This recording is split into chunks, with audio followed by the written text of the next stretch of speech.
भारत की एंट्री हो गई। यानी हम कह सकते हैं कि इस नए भारत की नई संसद का निर्माण हो गया। और 75 साल बाद जब हम नई संसद में गए तो ऐतिहासिक बिल के साथ गए। इस बिल के क्या मायने हैं, क्योंकि क्रेडिट लेने की एक होड़ लगी है।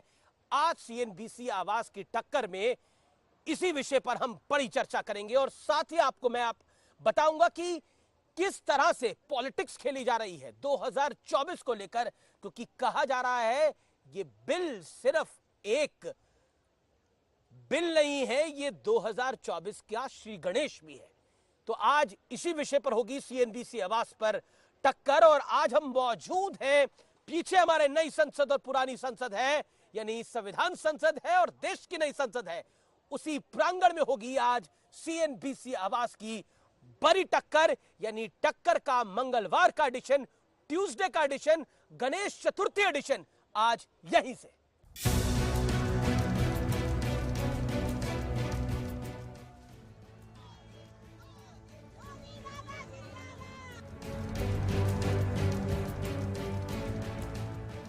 ये पल ऐतिहासिक है।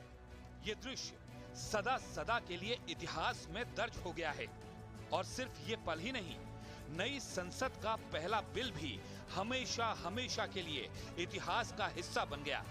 मोदी सरकार ने महिलाओं को 33% आरक्षण देने के लिए नारी शक्ति वंदन अधिनियम बिल लोकसभा में पेश कर दिया।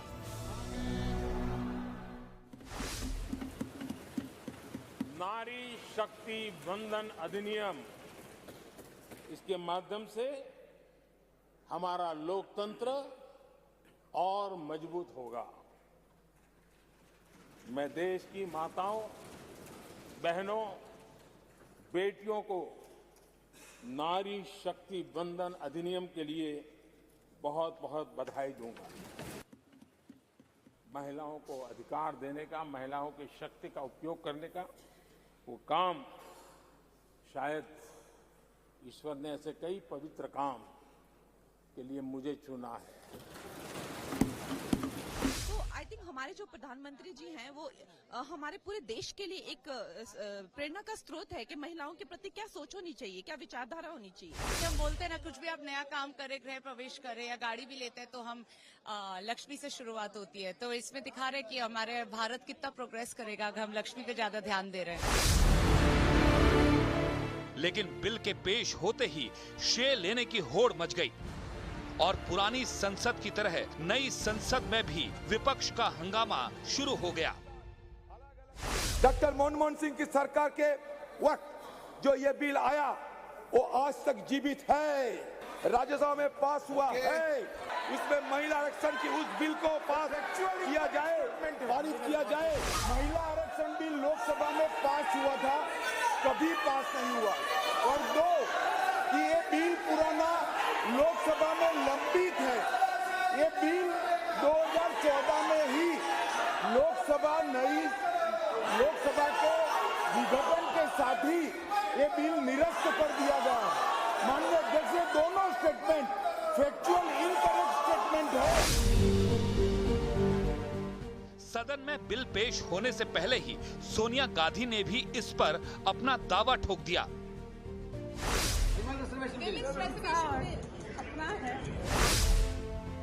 सवाल है कि क्या महिला आरक्षण बिल 2024 में गेम चेंजर साबित होने जा रहा है, जिसके चलते इस पर श्रेय लेने की होड़ मच गई है। आज इसी सवाल पर ग्राउंड जीरो यानी नई संसद के पास होगी देश की सबसे बड़ी बहस। नई संसद का श्री गणेश 2024 के लिए क्या संदेश।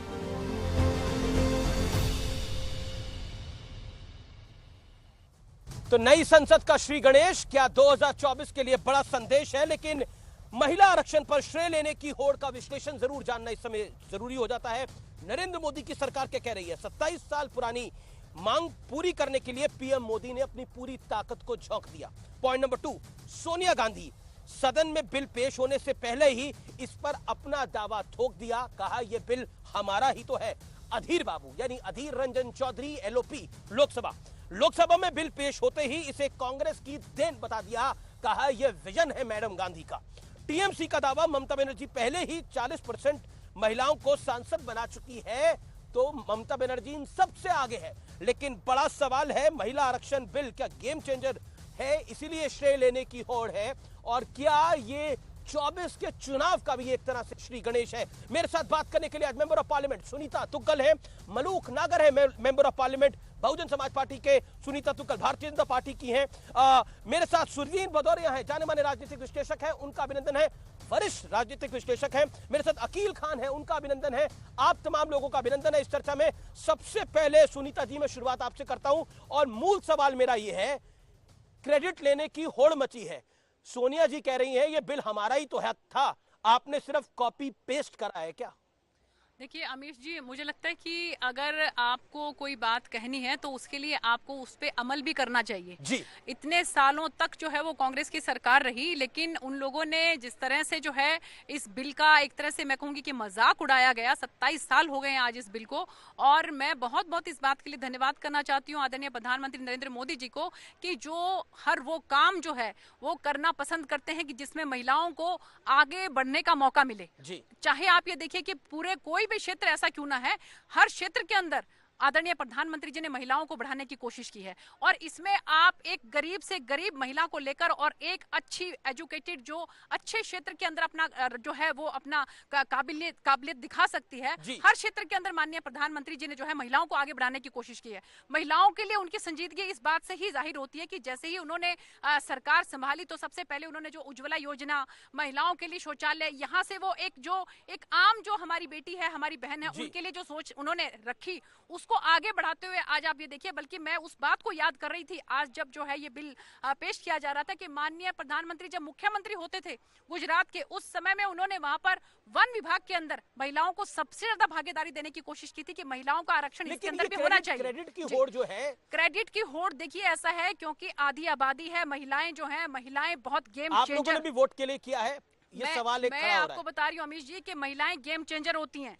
महिलाएं जो हैं वो बहुत जबरदस्त जो है, जिसकी तरफ एक बार चल पड़ती है ना तो उसके बाद फिर वो इधर उधर नहीं देखती हैं। तो इसलिए वो मौका ढूंढ रहे हैं ये कि ये महिलाओं के लिए जो इतना अच्छा काम मोदी जी कर रहे हैं तो क्यों ना हम इसका क्रेडिट लेने की कोशिश करें। कुछ देर पहले गृह मंत्री ने भी ट्वीट किया है, और बड़ा ट्वीट किया है, जिसमें उन्होंने बोला कांग्रेस कैसे क्रेडिट ले सकती है जिसने सालों तक इस बिल को लटकाया, अटकाया और भटकाया, अपने ही सहयोगी दलों से इस बिल का विरोध कराया। सुधीन भदौरिया, ये इत्तेफाक है कि आज आप हमारे साथ हैं, और ये जब बिल ड्राफ्ट हुआ था तो आप भी उसमें जब पहले ड्राफ्ट हुआ था तो उसके एक बड़े भागीदार थे। मेरा बहुत सीधा सवाल है, क्या ये गेम चेंजर है?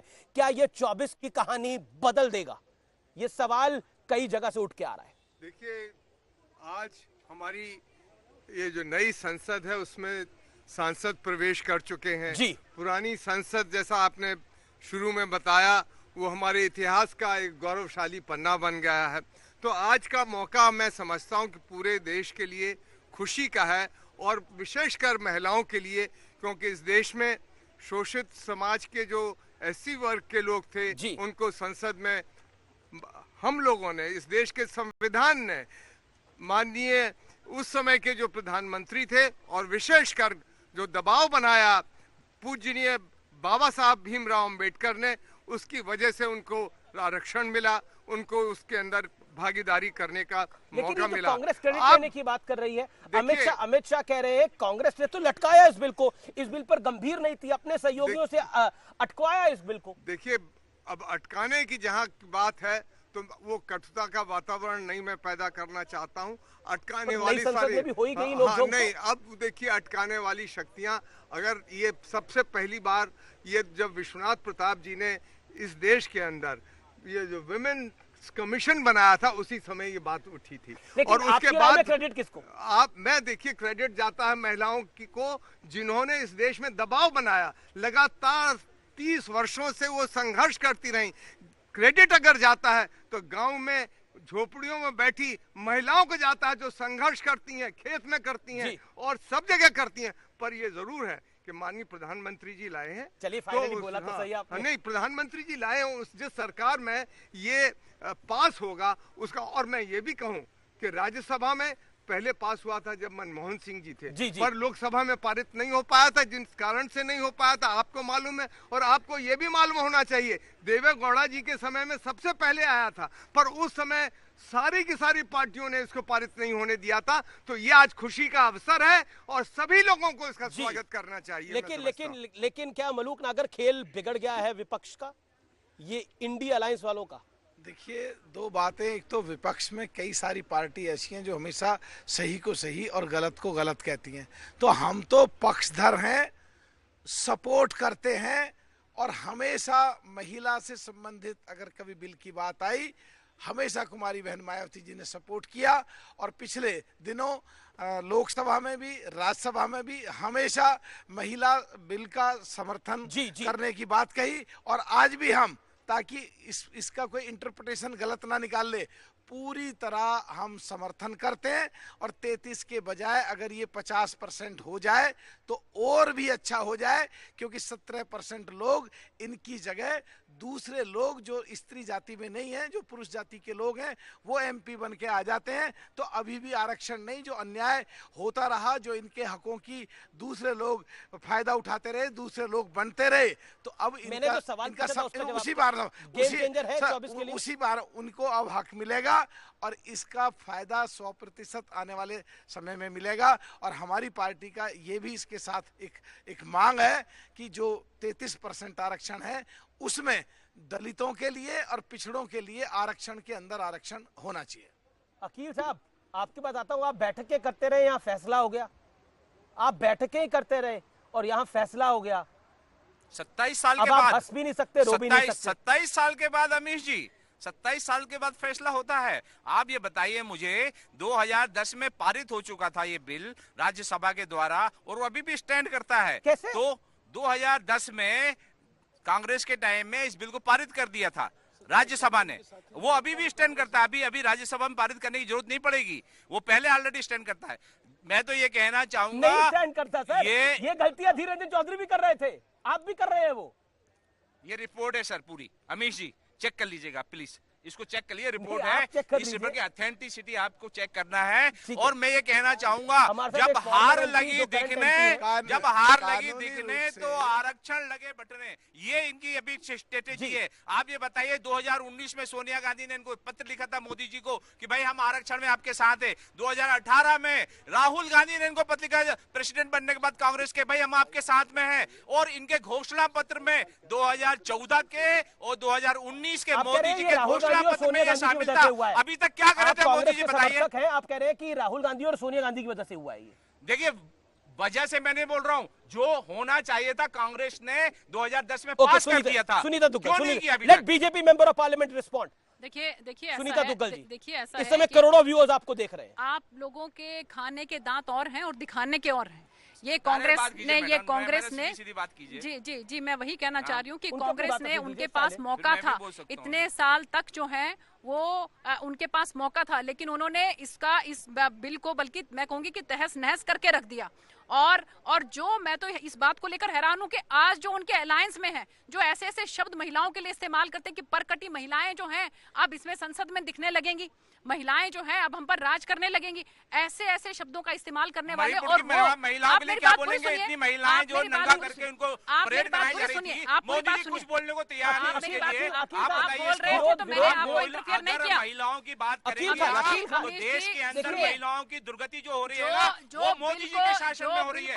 आरजेडी के बिहार की सरकार के अंदर आज जो मंत्री बने हुए हैं, उन्होंने उसको संसद के अंदर फाड़ने का काम किया। और मोदी जी 2010 में फिर क्यों नहीं किए 2014 में? ये बताइए आप। Let member of parliament respond. 10 साल से Akeel Khan, let BJP MP respond. Okay, नहीं, ये आपकी परंपरा ही है कि कोई अगर आपको, तो कम से कम पहली बात तो ये है अमीश जी कि आप कोई महिला बिल के ऊपर जो है, आज ये जो बिल पेश हुआ है इसमें आपको सारी महिलाएं रखनी चाहिए थी। और दूसरी बात ये है कि आपको अभी इसी चीज की गरिमा नहीं है कि केवल एक महिला यहाँ पर है, उसकी बात को पूरा होने दीजिए आप कम से कम। और आप बीच में किस तरह से, हमने अभी जब अमीश जी मांगेंगे आपसे, मेरी बात का जवाब अमीश जी मांगेंगे, आप जो है सीधा मेरे से बात नहीं कर सकते। I am not accountable to you.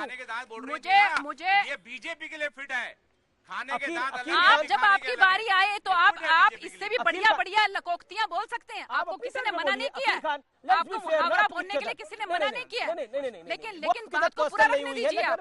अब माइक नीचे रखिए और उनको 40 सेकंड दीजिए बोलने के लिए। Letter respond. अमीश जी, मैं यही बात कह रही हूँ कि हमारी सरकार ने ना केवल जो है ये जो बिल आया है इसके ऊपर हम बात करें, बल्कि मैंने जैसा पहले कहा कि एक गरीब से गरीब महिला से लेकर और एक बड़ी से बड़ी महिला जो पोजीशन पर है उसके लिए जो जिस तरह की सोच माननीय प्रधानमंत्री जी रखते हैं, आज की तारीख में हमारी सरकार में सबसे ज्यादा मंत्री महिला है, 12 महिला है। आप ये देखिए, सबसे ज्यादा महिला सांसद हैं तो भारतीय जनता पार्टी की हैं।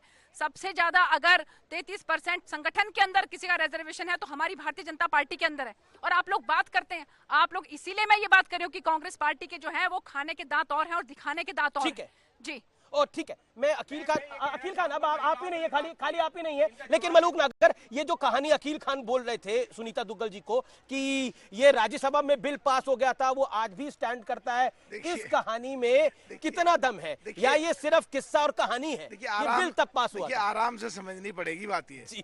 आज आधीर रंजन जी ने पार्लियामेंट में सबके सामने कहा, टेलीविजन पे आपने भी दिखाया और देखा कि मीरा कुमार जी ने कहा था संसद बननी चाहिए, ये तो हमारी सोच थी, संसद सबकी है, इस पे भी शुरुआत हमने की थी, महिला बिल पे भी शुरुआत हमने की थी। अगर भाई संसद की शुरुआत भी तुम्हारी थी, सोच भी तुम्हारी थी, तो तुम कंफ्यूज क्यों हो? तुमने फिर पिछले दिनों खिलाफत क्यों करी? एक तो ये है।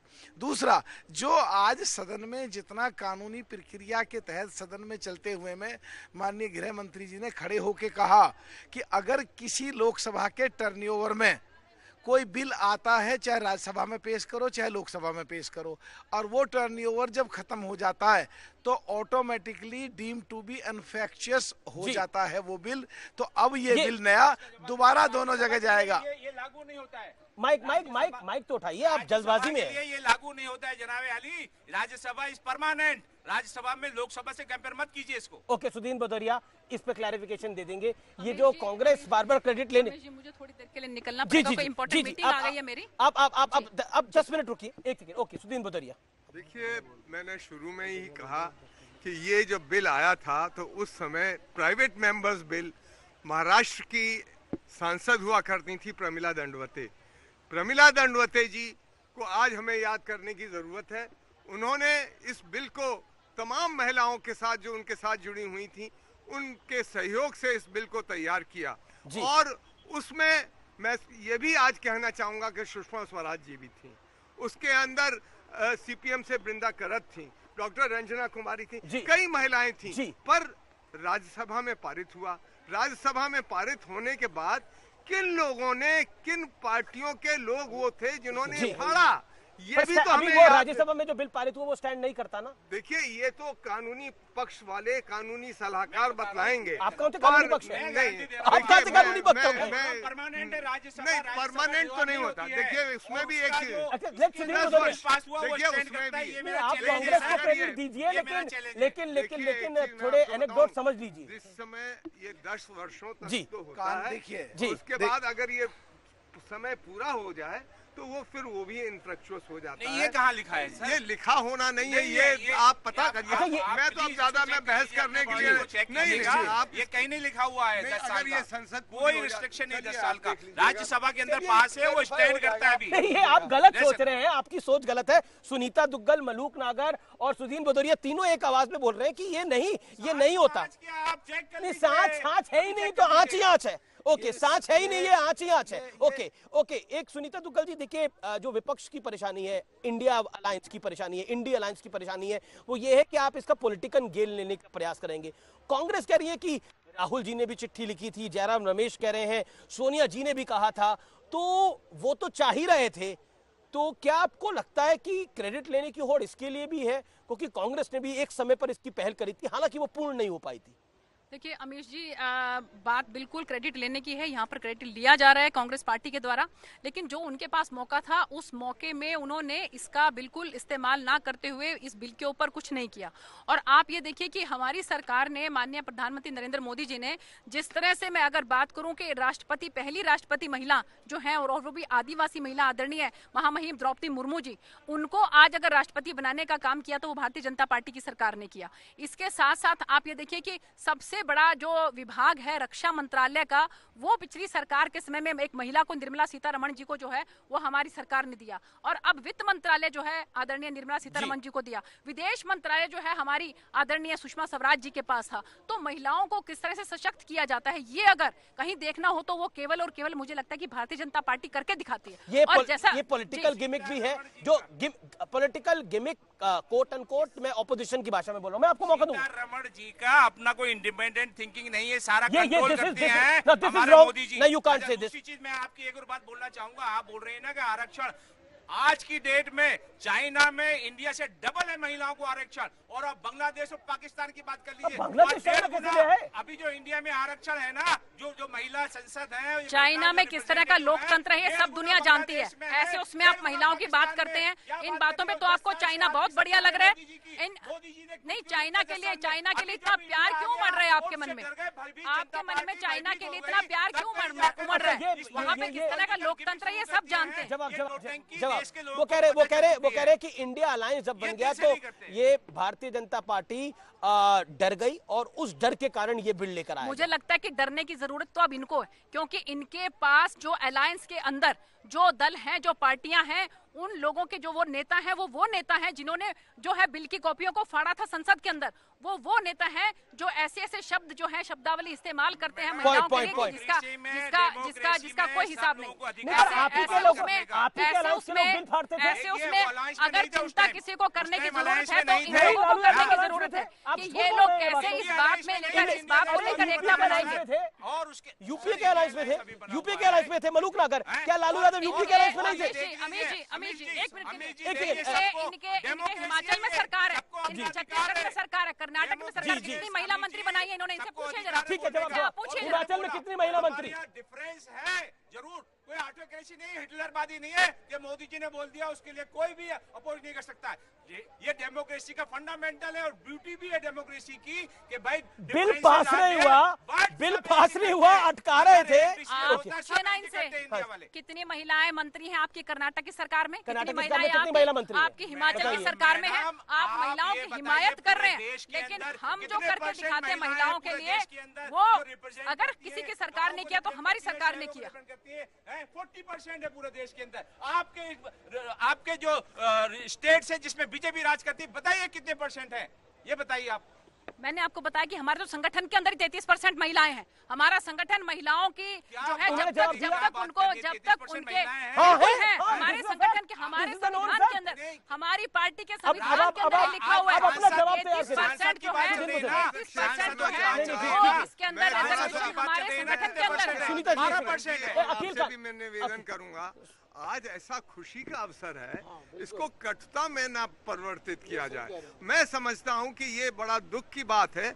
आज हमारे संसद में मनमोहन सिंह जी भी, प्रधानमंत्री जी भी, सब लोगों ने इस बात को समझा कि हम सब लोग इस नए एक इतिहास की शुरुआत हो रही है, तो कटुता के साथ नहीं होनी चाहिए, बल्कि प्रेम और करुणा के साथ होना चाहिए। और 24 का चुनाव अब बहुत सन 52 से लेके हम अब तक चुनाव देखते रहे हैं, और चुनाव आएंगे, और इसके बाद जैसा अटल बिहारी वाजपेयी जी ने कहा था, सरकारें आती हैं, सरकारें जाती हैं, पर जिनका मन बड़ा होता है वही इतिहास बनाया करते हैं। तो आज मोदी जी ने इतिहास बनाया है, आज नरेंद्र मोदी ने इतिहास बनाया है। नहीं कर रहा है निस्संदेह, अगर अखिल खान आपके बीच में वो नहीं बोले, आप सबके बीच में बोल रहे हैं, अनफेयर कर रहे हैं। निस्संदेह अगर ये बिल पास होता है, महिलाओं को 33% आरक्षण का जो वादा रहा है, और मैं समझता हूँ बहुत समय से ये अधूरा पड़ा था, अगर पूरा होगा तो इतिहास में दर्ज होगा, क्यों नहीं होगा दर्ज? इसको ये बड़े मन की बात है, ये नरेंद्र मोदी के क्रिटिक है। देखिए सुनीता दुग्गल, आज तो प्रधानमंत्री के जो क्रिटिक भी हैं,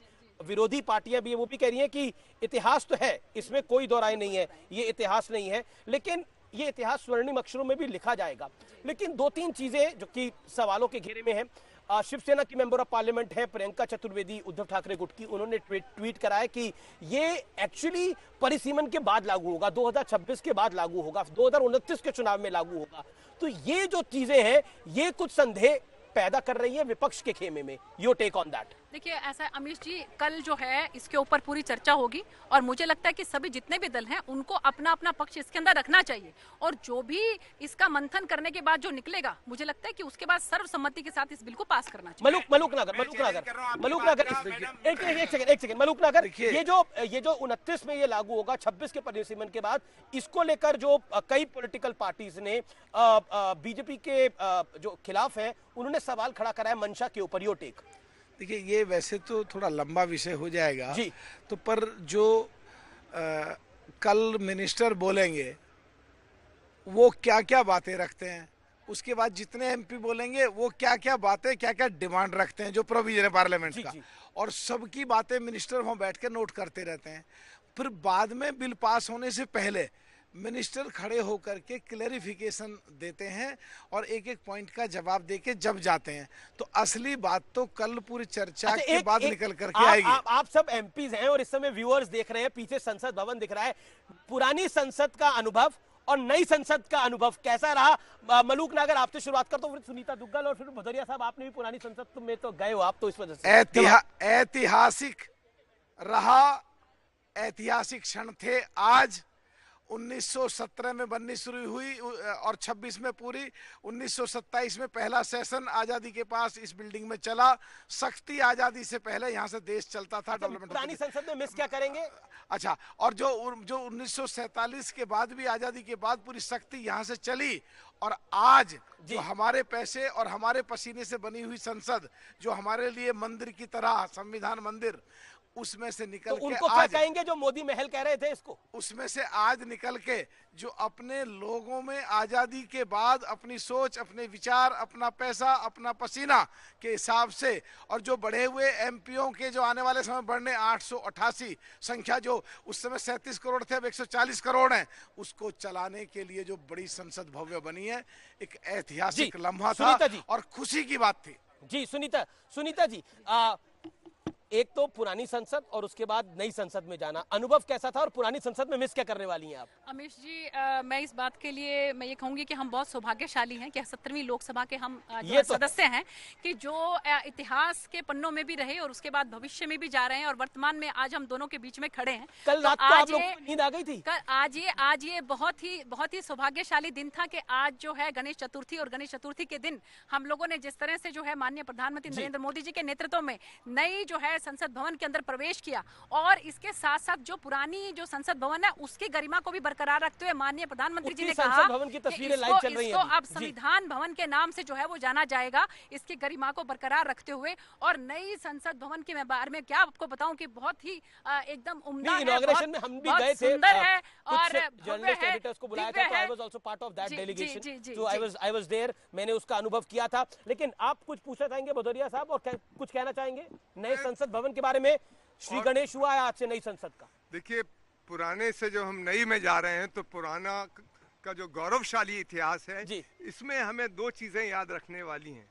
देश की आजादी के लिए इसी संसद में शहीद आजम भगत सिंह ने वो काम किया था जिससे देश की पूरी तरुणाई जागी और देश को आजादी मिली, और वो सबसे ज्यादा बड़ी कुर्बानी देकर उनको फांसी की भी सजा हुई। मैं ये भी कहना चाहूंगा, इसी संसद में बैठकर आवाज बुलंद की दलित, शोषित, वंचित समाज के लिए परम पूज्य बाबा साहब ने, मान्यवर काशीराम जी ने, डॉक्टर राम मनोहर लोहिया ने और सुश्री बहन मायावती जी ने दोनों जगह, दोनों सदनों में, चाहे वो लोकसभा रहा हो, राज्यसभा रहा हो, दोनों जगह पर आवाज बुलंद की। तो ये मैं समझता हूँ परंपरा नई संसद के अंदर जारी रहेगी, और देश की तमाम जो 140 करोड़ जनता है उसकी जो अनुभूति है, उनको सारा जो मिलना चाहिए अधिकार वो भी मिलेगा, ऐसा हम मानते हैं। अखिल बाबू, पुरानी संसद तो आपको भी नहीं भूलेगी, 2 बार नरेंद्र मोदी फुल मेजोरिटी के साथ आ गए, 370 भी हट गई, आपको तो भूल नहीं सकती वो। देखिए, ये देश को नहीं भूलेगा कि 9.5 सालों के अंदर मोदी जी ने क्या परफॉर्मेंस दिया है। मोदी जी ने महंगाई बढ़ाई है, जो जिसके लिए वो हमारी स्मृति ईरानी जी जो है ना थालियां पीटा करती थी कि महंगाई है, चूड़ियां ले लो। उसके अलावा और जो हमारे देश के अंदर इन्होंने 2 2 करोड़ रोजगार हर साल के कहा था आप ना। काफी परेशान इस हो गए टाइम महिला हमारे आरक्षण पास बिल पास होने 1 से। करोड़ रोजगार हर साल गायब हो रहे हैं। इसके अलावा और जो सबसे बड़ी बात है, जो हमारे मैंने देश सवाल के क्या अंदर पूछा, आपका जवाब क्या आया? प्रेस फ्रीडम जो है, प्रेस फ्रीडम 152 नंबर पे पहुंच अरे गई है। पता नहीं इस किस तरह प्रेस से जो फ्रीडम जिस की तरह बात से कर रहे हो। ये काम कर आपका रहे हैं, गठबंधन देखिए, पत्रकारों प्रेस को फोर्थ बैन पिलर कर होता रहा है और फोर्थ पिलर आप होता है। आप प्रेस ये भी एक फ्रीडम की बहुत बात कर जरूरी रहे हो। बात है, मैं आप कहना लोकतंत्र चाहूंगा। के चौथे इसके स्तंभ का अलावा बॉयकॉट जो कर रहे हो हमारा जो और आप प्रेस फ्रीडम की बात कर रहे हो। जी जी, हमारी जो 142 नंबर पर कैपिटा इनकम प्रति जी, व्यक्ति जी, आया है, पहुंच ठीक गई है। है। और ये सुनीता जी, बोलते हैं सुनीता जी का विकसित जवाब। अरे विकसित आज 6.5 लाख 6.5 देखिए करोड़ की आबादी अमेश जी मुझे लग रहा है कि आज ये काफी- देश जिस हिसाब से तरक्की कर रहा है, हम चाहे चंद्रयान 3 की बात करें,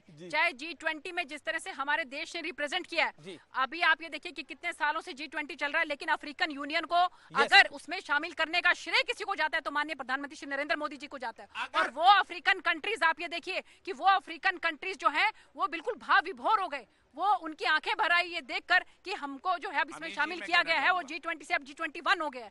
तो ऐसा भव्य और दिव्य जो आप ये देखिए कि कार्यक्रम जो है G20 का रहा, आज भारत को पूरी दुनिया के अंदर जो है वो उससे सलाह ली जाती है, उनसे पूछा जाता है कि हमें किसी भी कोई भी निर्णय क्यों ना हो। और ऐसे आप एक मिनट मेरी बात सुनिए, उसको मिलती, आप ये देखिए, भाई प्रधानमंत्री होते, आप ये देखिए हमारे देश को जो प्रधानमंत्री है वो है मोदी टुवर्ड्स बीजेपी।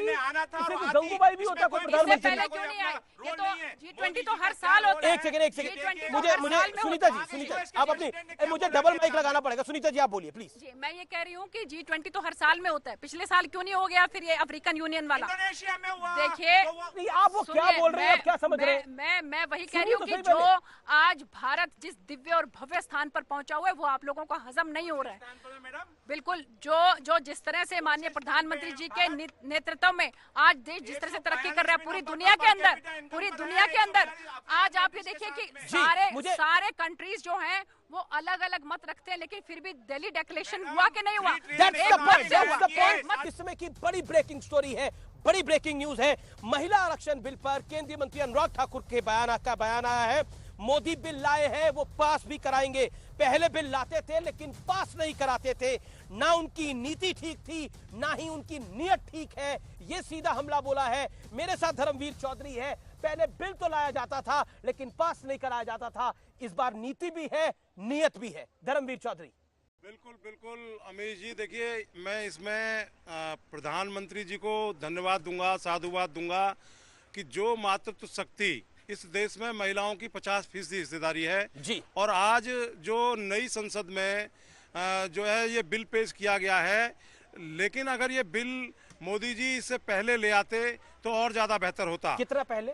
भाई मोदी जी को 9 साल हो गए सत्ता में आए हुए, तो ये चुनावी वर्ष में बिल लेके आए हैं। अब ये कब लागू होगा और कब इस पे जो है ये संविधान कानून बनेगा, लेकिन मैं फिर भी स्वागत करूंगा नई संसद में इस बिल का। मैं कोई भी राजनीतिक उससे ऊपर उठ करके, क्योंकि 60 साल में कांग्रेस ने अगर प्रबल इच्छा शक्ति जताई होती तो ये बिल पहले ही लागू हो चुका होता। लेकिन मैं आपके चैनल के माध्यम से सरकार के नुमाइंदों से ये भी अपील करना चाहूंगा कि इस देश में जो आरक्षण तो की व्यवस्था, सवाल खड़ा कर रहे हैं।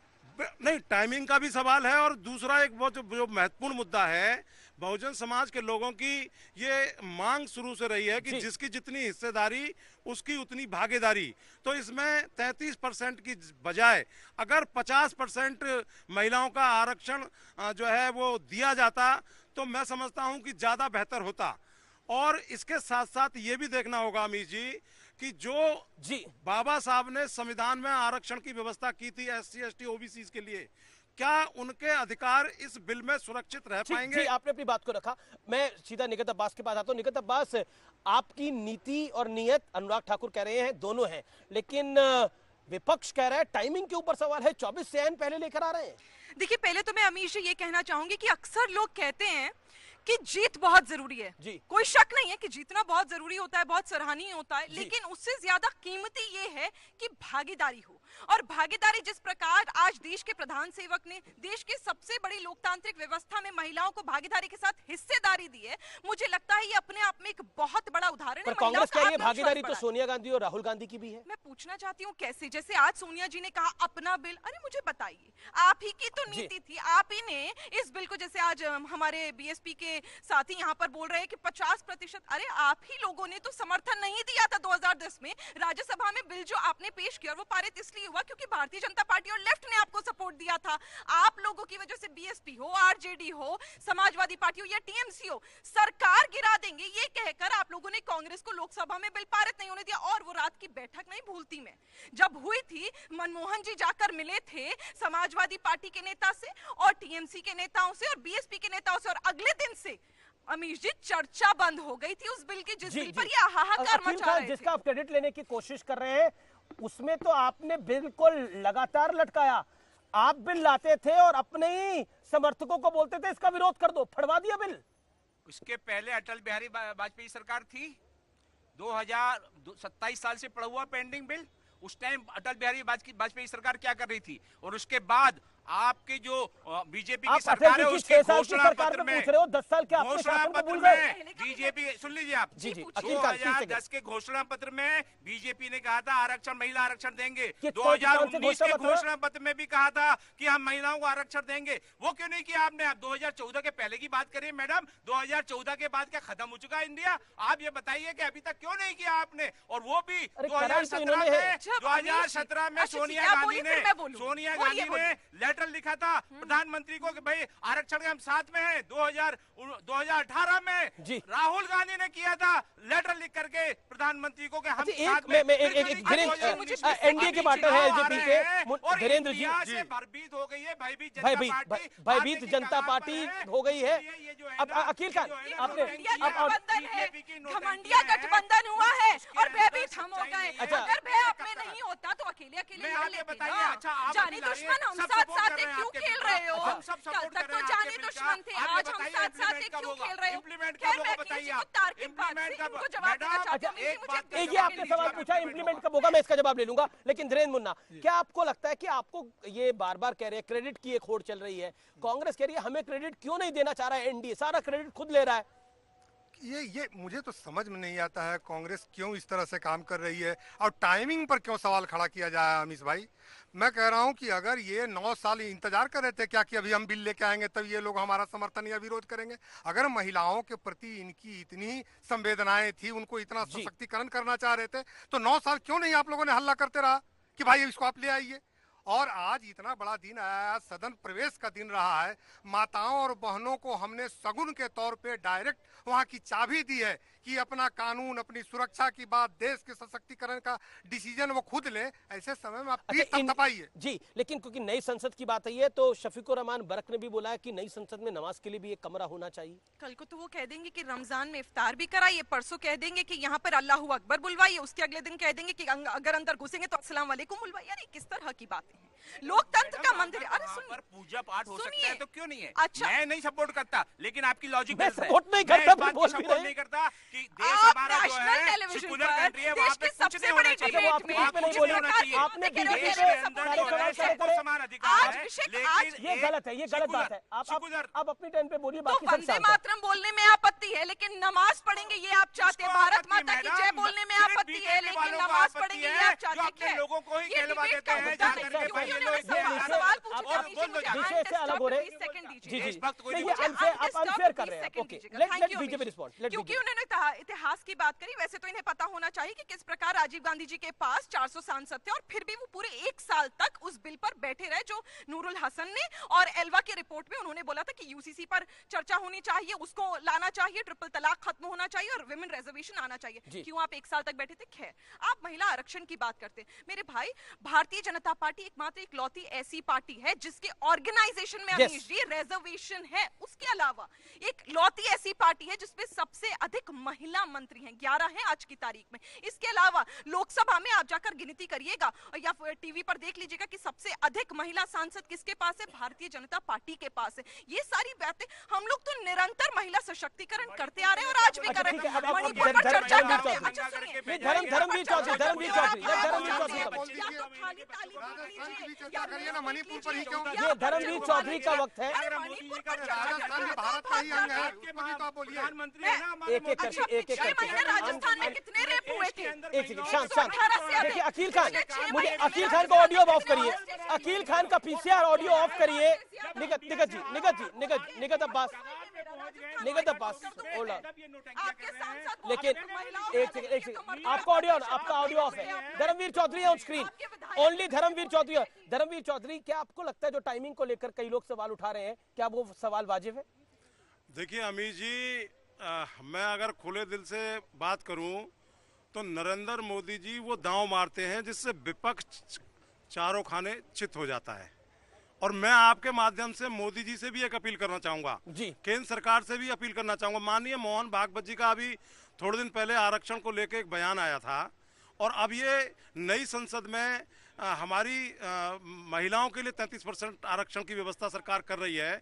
तो इसी में मैं ये कहना चाहूंगा, माननीय नरेंद्र मोदी जी से अपील करना चाहूंगा कि इन्होंने जाटों के आरक्षण के लिए अपने निवास पर बुला करके ये कहा था कि हम केंद्र में आपको 9 राज्यों में जाट आरक्षण देंगे जी। तो मैं 9 राज्यों में जाटों के आरक्षण का भी जो है मुद्दा उठाना चाहता हूँ। लेकिन आपने एक पॉइंट बोला, मोदी जी जो दाव खेलते हैं उससे विपक्ष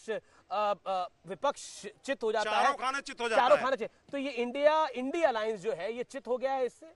निश्चित, क्योंकि ये चुनावी वर्ष है अमीर जी, ये चुनावी वर्ष है। जो इनके पास में अभी क्रेडिट लेने की होड़ चल रही है, तो 60 साल से कांग्रेस कहां सो रही थी? कांग्रेस ने क्यों नहीं इसको लागू किया?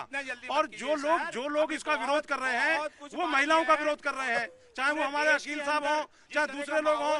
लेकिन फिर भी मैं आपके माध्यम से मैं उन लोगों का मुद्दा आरक्षण के लिए उठाना चाहूंगा, चाहे वो महाराष्ट्र के पटेल हों, गुजरात के पटेल हों, महाराष्ट्र के मराठा हों, आंध्रा के कापू हों, सबको लागू करिए। ये मेरा आपके माध्यम से माननीय नरेंद्र मोदी जी से अपील है। अच्छा एक सेकंड है, आप देखिए अब तो धर्मवीर चौधरी तो कोई बीजेपी के नहीं है। अब अकील खान, आपके साथ समस्या ये कि आप मानसिक संतुलन बिगड़ गया अकील साहब का। मानसिक संतुलन किसका बिगड़ा है? आप जो है पूरा देश जानता है। इस तरह की चूंकि ये इसका विरोध कर रहे हैं जो है भाई, हमारी सुश्री जो है ना, राम से पहले सीता का नाम आता है, शिव से पहले पार्वती का नाम आता है, और कृष्ण से पहले राधा का नाम आता है। तो जब हमारी क्या हो गया अकील साहब? अकील साहब क्या हो गया? अरे आप क्रेडिट दीजिए ना सोनिया जी, राहुल जी को। अकील भाई आप सोनिया जी को क्रेडिट दीजिए, राहुल जी को क्रेडिट दीजिए, अरविंद जी को क्रेडिट दीजिए, सबको क्रेडिट दीजिए। कौन मना कर रहा है? मैं तो कह रहा हूँ जो इसके समर्थन में है सबको क्रेडिट दीजिए, लेकिन आप इसका विरोध मत करिए। ठीक है, ओके। निगत अब्बास 30 सेकंड अकील भाई को ये लागू कब से होगा? ये एक वाजिब सवाल है जो धर्मवीर चौधरी ने भी पूछा, अकील खान ने भी पूछा। आज बिल पेश किया गया है, कल चर्चा होनी है, 9 घंटे बहस चलनी है। उस बहस के अगर आप लोग वहां पर टेबल बजाने में, माइक उतार कर फेंकने में या फिर कागज उड़ाने में व्यस्त नहीं होंगे तो चर्चा करिएगा। पिछली बार भी महिला सशक्तिकरण के लिए जब ट्रिपल तलाक का बिल आया था तब भी लोगों ने वॉकआउट स्टेज करा था। मुझे तो शक है कि अभी तक तो कल तक तो ये हाहाकार बचा रहे थे, ऑल पार्टी बैठक में भी यही बात कह रहे थे। ऐसा ना हो कि कल भी ये लोग हाहाकार बचाकर वॉकआउट कर जाएं। ऐसा क्या कर? एक second, all audios down. Dhirendra Munna NDA निगत शांत आपका ऑडियो नहीं जा रहा। ओके धीरेन्द्र मुन्ना, ऐसा आप क्या कर देते हैं, ऐसा आप लोग क्या कर देते हैं कि विपक्षी भी कहते हैं कि ये धोबी पछाड़ है?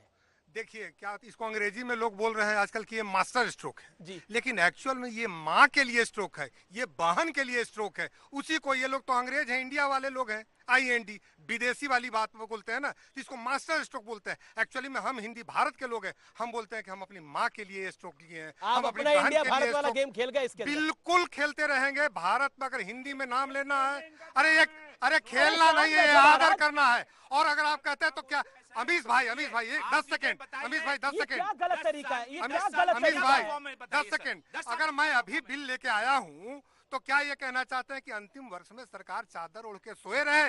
यही सरकार आप चाहते हैं? इस तरह का काम अगर अंतिम वर्ष में अगर मैं कुछ भी करता हूं तो ये हो गया। ठीक है। सीएनबीसी आवाज की टक्कर में रुकेंगे एक ब्रेक के लिए, लेकिन ब्रेक के उस पार सीएनबीसी आवाज की टक्कर जारी है।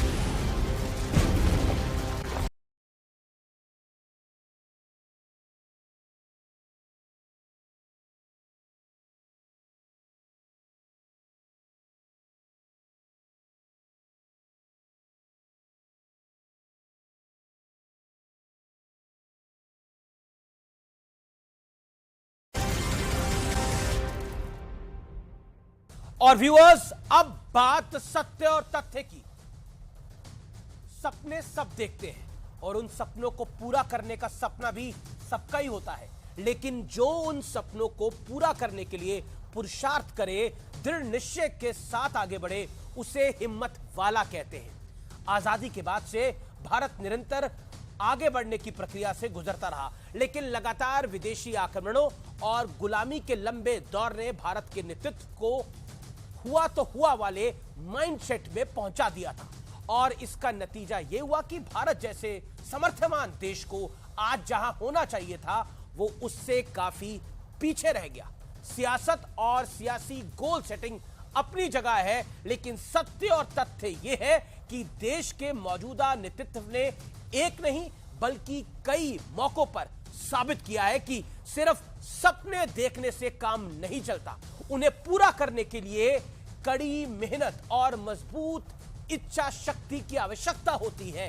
2014 चुनाव से पहले कांग्रेस के कुछ नेता चीख चीख कर दावा करते थे कि नरेंद्र मोदी कभी प्रधानमंत्री नहीं बनेगा, वो चाहे तो चाय की टपरी खोल सकता है। मणिशंकर अय्यर याद होंगे आपको। लेकिन 2014 में नरेंद्र मोदी की सुनामी में पूरा विपक्ष उड़ गया व्यूअर्स। इसके बाद तो नरेंद्र मोदी एक एक कर हर उस काम में हाथ डालने लगे जिसकी कल्पना करना भी सपने से कम नहीं था। बीजेपी को छोड़कर शायद ही किसी राजनीतिक दल ने यह माना और ठाना था कि एक दिन अयोध्या में प्रभु श्री राम का भव्य मंदिर बनेगा। मंदिर का रास्ता भले ही कोर्ट से साफ हुआ, लेकिन पूरा देश जानता है कि इस मुद्दे को कोर्ट में लटकाने, अटकाने और भटकाने की कोशिश कब और कहां से हुई और किस पार्टी ने करी। अनुच्छेद 370 धारा 370 पर तमाम विपक्षी नेताओं का दावा था कि अगर इसे छुआ भी, हाथ भी लगाया तो देश में जलजला आ जाएगा। लेकिन बीजेपी का नारा था एक निशान, एक विधान और एक प्रधान। और प्रधानमंत्री नरेंद्र मोदी और गृह मंत्री अमित शाह की जोड़ी ने एक झटके में 370 को भूतकाल बनाकर रख दिया, साबित कर दिया कि फैसले लेने वाली सरकार कैसी होती है और हिम्मत वाला नेता कैसा होता है। ट्रिपल तलाक का खात्मा, वन रैंक वन पेंशन जैसी मांगे जो अरसे से लंबित पड़ी थी, नरेंद्र मोदी ने सत्ता में आते ही इन जटिल मुद्दों को भी सुलझाने का प्रयास किया, समाधान तलाश दिया।